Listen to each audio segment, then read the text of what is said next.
These farm acts have been prepared by the corporates, for the corporates, of the corporates.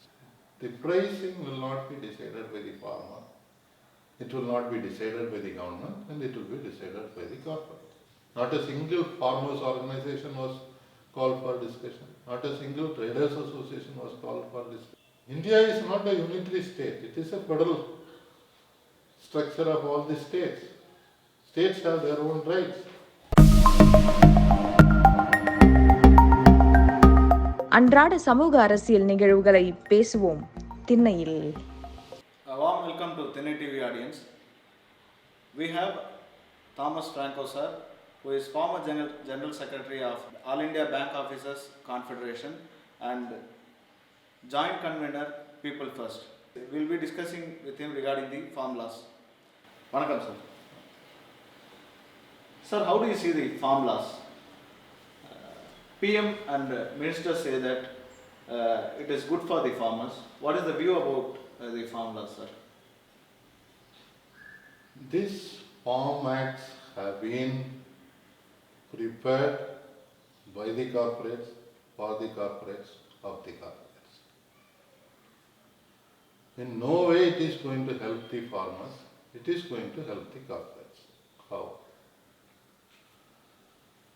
First of all, they say that you are giving access to free market. You can not only sell to the APMCs, you can sell it in the wholesale market to anybody, anywhere in the country. For a small farmer, it is not possible to sell outside his town itself. He requires vehicle, transportation, the cost of transportation. Only within his locality a farmer can sell, because in our country 86% of the farmers are small and marginal farmers. Secondly, the second act provides for contract farming. We want cooperative farming so that even small holdings can come together and cultivate. Whereas they are wanting corporate farming for benefiting the corporates only. The contract farming. Already contract farming is taking place through companies like Adani, Ambani, where they tell the farmer what is to be cultivated and they decide the price. So ultimately, the farming will not be in the hands of the farmers. The ministers, including Prime Minister, are saying that they will not take away the land. We are not saying that they are going to take away the land. Initially, they will ask you to do a contract farming. You will cultivate what they want you to cultivate. They will decide the price. We have seen in South India, we have been cultivating vanilla. We have been cultivating cocoa. We gave up. Because initially the contract was favorable. After some time the price was decided by the company and the price was not remunerated. So people, we have seen in our own district in Kerala, and also we have seen that the cocoa farmers, they cut off the trees. Vanilla farmers, they gave up. That is what will happen when corporate farming takes place. The pricing will not be decided by the farmer. It will not be decided by the government, and it will be decided by the corporate. Sir, Number 3 is the Essential Commodities Act. You are permitting big corporates, big traders to hold any amount of grains. So they will sell buy at a very cheap rate, store it for some time, the price will go up, and then they will sell it at very high price. The consumer will be affected. The farmer will get only low price, but the consumer will have to pay a very high price. So this Farm Act, what they are defending, is only defending the corporates like Ambani's, Adani's, even Baba Ramdev's, Patanjali. Those companies will benefit out of this act. Sir, you are specific about the minimum, the MSP, minimum support price. In what way this minimum support price is going to affect the farmers or other people, sir? See, number one is what is the minimum support price recommended by the Swaminathan Committee? The government is saying that we have implemented.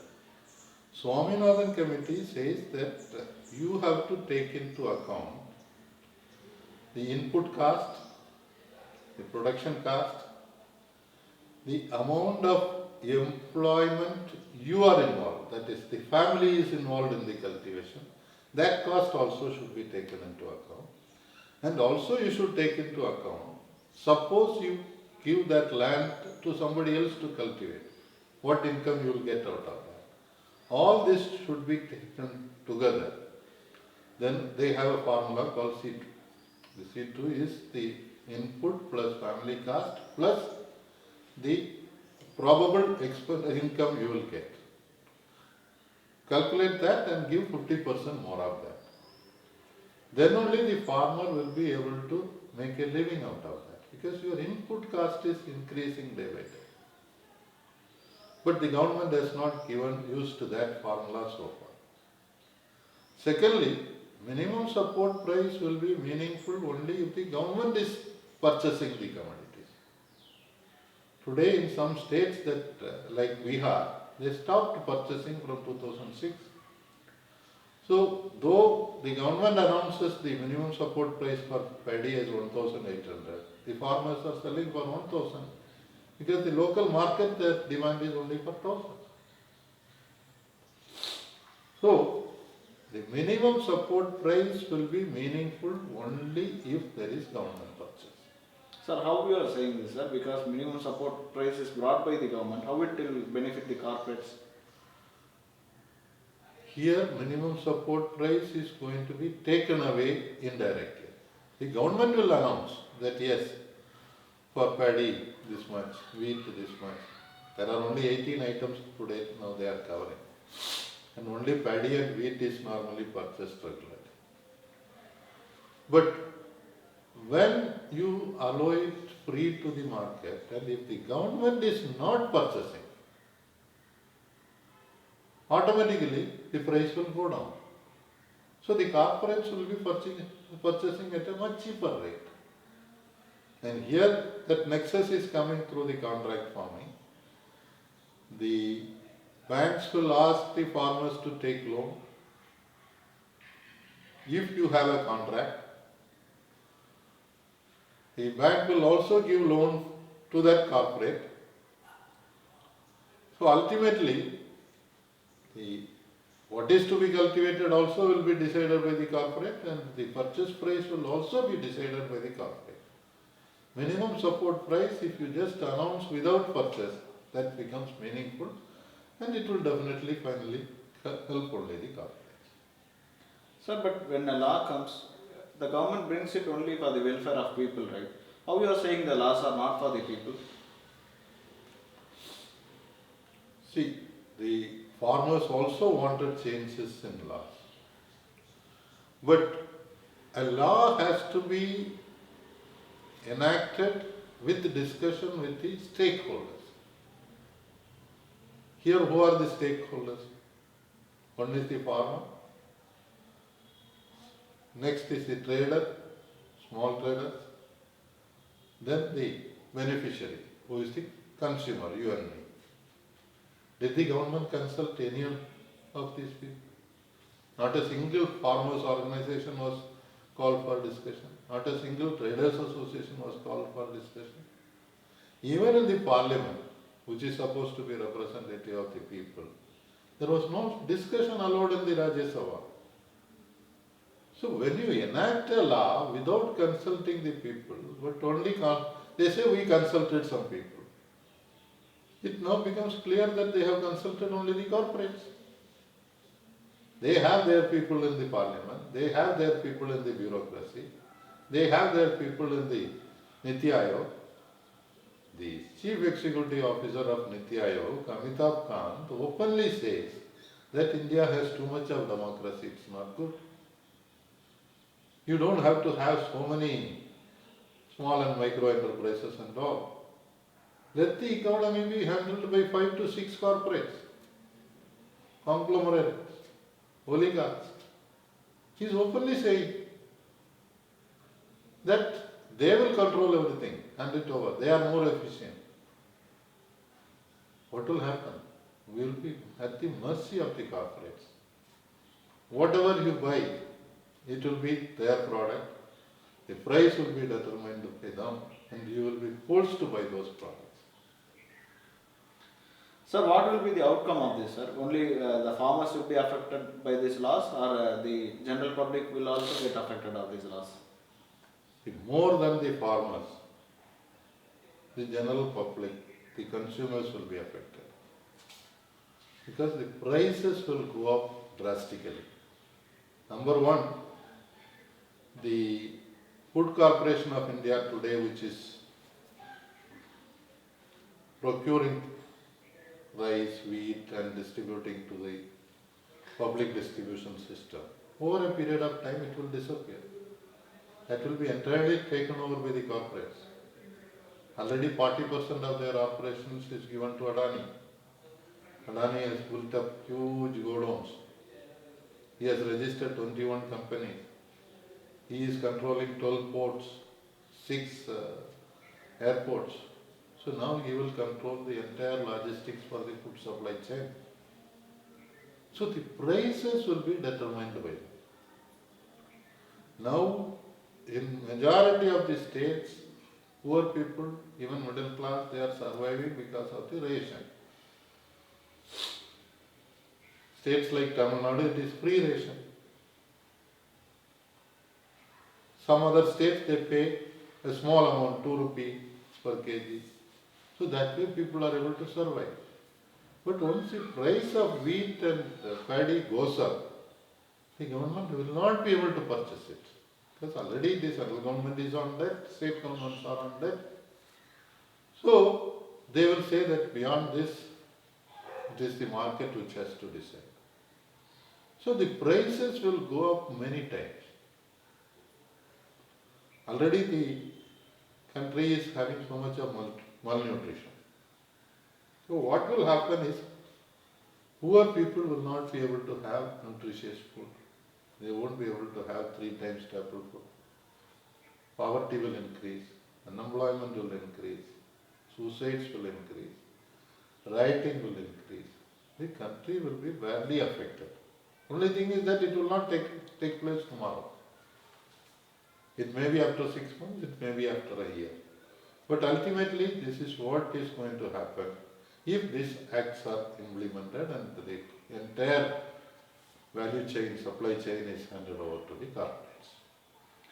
Sir, you have stated so many things which is going to affect the people about the farm laws. So what do you think people should do regarding this? How we should act for these laws? Number one, media like yours should create awareness among the people what is the real impact. Government has its power.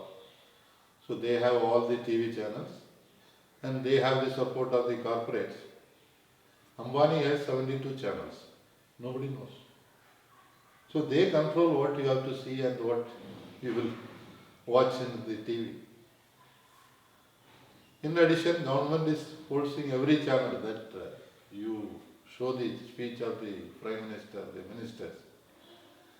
They are telling half-truth or total lies. Like the recent talk, the Prime Minister stated that Kerala there is no APMC, they are not doing anything for Kerala farmers. Whereas Kerala government and the Kisan Sabha have come out with a detailed statement. Kerala, 86% of the farming is not paddy or wheat. It is coconut, banana, spices. And all that government has a pricing mechanism. They have procurement mechanism. The government is providing subsidy for cultivating rice. They have minimum price for 18 items including vegetables.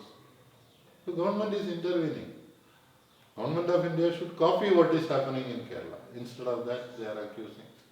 They are saying that Mamata Banerjee in Bengal is not permitting farmers to get the PM Kisan scheme. Why she is opposing is that she is requesting that you involve the state government. India is not a unitary state, it is a federal structure of all the states. States have their own rights. So you are going to give subsidy to somebody without the knowledge of the state. And we have seen in Tamil Nadu, more than 1,100 crores was lost. Somebody was logging into the computer and putting the names of the beneficiaries, and accounts were credited, and only later on they came to know that it was all fraudulent accounts. Now they are trying to recover. Tamil Nadu, as media is aware, it has come to light. Many states it might not be coming to the light. So what she is saying that you involve us in the distribution. You allow us to identify the beneficiaries. Nothing wrong in that. But they are doing a false propaganda. So the counter propaganda has to be done by the mainstream media and the social media, telling the truth. Farmers are not fools as they are made out to be. You keep on saying that you are misguiding the farmers. The farmers have given class by class comment on the laws, how it is wrong. They have given alternate solutions also. And they are very clearly demanding you do these things. We are not asking huge benefit for the farmers. But we want that at least minimum support should be there so that we survive. The suicide stop. We get access to credit. That is not being done. So the people other than the farmers, they have to understand that today we cannot live without food. And if the food is going to be costly, which had been there earlier, we have seen the Bengal famine where lakhs of people died. Though production was there was no supply through the public distribution system. So if the public distribution system is going to be taken away, which will happen if these laws are implemented, then the prices of every commodity will be so high. You will have to pay so much. Who thought before some time that you will have to buy water? We are paying now today 1 liter water bottle is 20 rupees. Same will happen to the rice, paddy, pulses, oil, everything will go up. So whatever you earn, you will be able to find it difficult to survive with that income, because the prices of the eatables will go up so much. And corporates will control everything. They will decide what product you have to buy. And they will give all brand names, attractive packing, but the cost will be too high for the people to afford. That's why the common man has to stand up with farmers today. 29th, there is a campaign called Save Farmers, Save Nation throughout the country, where trade unions, mass organizations, students, youth, women are coming together. We should join that movement. We should show to the government that we are also unhappy. We stand with the farmers. Because they are asking for some minimum support from the government, which is what the government has to do. Government is for the people. Government is not just for taking tax. You have to help the people when they are in need. And this country with so much of inequality needs so much of support from the government. That minimum guarantee has to be given by the government. So let us stand with all the farmers. Let us support them in all forms of their agitation. We all cannot go to Delhi. Punjab, Haryana, nearby people can go to Delhi, but we cannot. But we should also know, one more thing is that today, because of these corporates getting so much of power and taking so much of loans from the banks, Ambani has nearly 3,75,000 crores and Adani has 2,75,000 crores, including from the bond market, from all different banks and commercial paper, all that together. But to repay the loan, the banks will be worried. So banks will be telling you what is to be done. They will say that, okay, we will give you loan, but you have tie-up with the Adani or Ambani. You are a farmer, you have a contract form, you bring the certificate, we will give you the loan. If you are a trader, they will say that you get a tie-up arrangement with Adani or Ambani, they have hundreds of products, we will give you loan, we will recover it from them. So, corporates will also get loan, the trader will also get loan. You go for even a housing loan, they will say that what are your materials which you are going to buy. They will say that this product is better because they have given loan, they have to recover. So that way the whole country is going to be manipulated by the corporate's presence, corporate oligarchies. That's why everybody in the country has to think about it. Not think for today, think for the future of our children. That is at stake. That is what I would like to appeal to every viewer of this video. Thank you. You have shared a wider view about the farmers. Thank you for sharing your time with us, sir. Again, in a good interview, we would like to meet with you. Thank you so much, sir. Thank you very much. அன்றாட சமூக அரசியல் நிகழ்வுகள் குறித்து தெரிந்து கொள்ள திண்ணை டிவிக்கு subscribe செய்யவும்.